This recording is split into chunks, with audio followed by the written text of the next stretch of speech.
தேவனுக்கே மகிமை உண்டாவதாக. இந்த புதிய நாளிலும் கர்த்தர் உங்களுக்கு அருளும் ஆறுதலின் மன்னா. வாழ்க்கையில் ஏற்படும் புயல்களில் அலைக்கழிக்கப்படாதீர்கள். என்னை நம்புங்கள், நானே உங்கள் நித்திய கன்மலை. என் மேல் கட்டப்பட்ட உங்கள் வாழ்க்கை ஒருபோதும் அசைக்கப்படுவது இல்லை. ஏசாயா 26:4.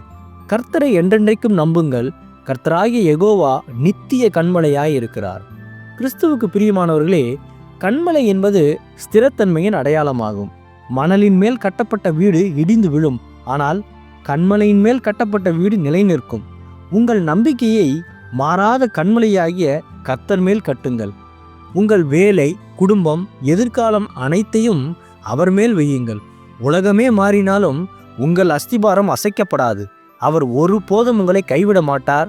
ஆமேன். ஜெபிப்போம். என் அன்புள்ள பரிசுத்த பரலோக பிதாவே, இந்த புதிய நாளுக்காக உமக்கு நன்றி.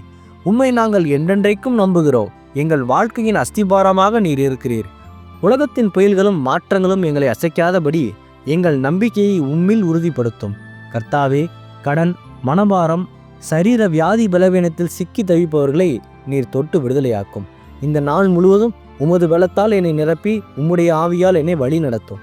இந்த புதிய நாளிலும் தங்கள் பிறந்த நாள், திருமண நாள் போன்ற நல்ல விசேஷங்களை கொண்டாடும் ஒவ்வொருவரையும் இந்த நாளுக்கு என்று நீர் கொடுத்த வசனத்தின்படியே ஆசீர்வதியும்.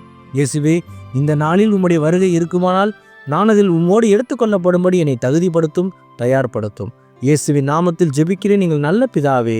ஆமேன்.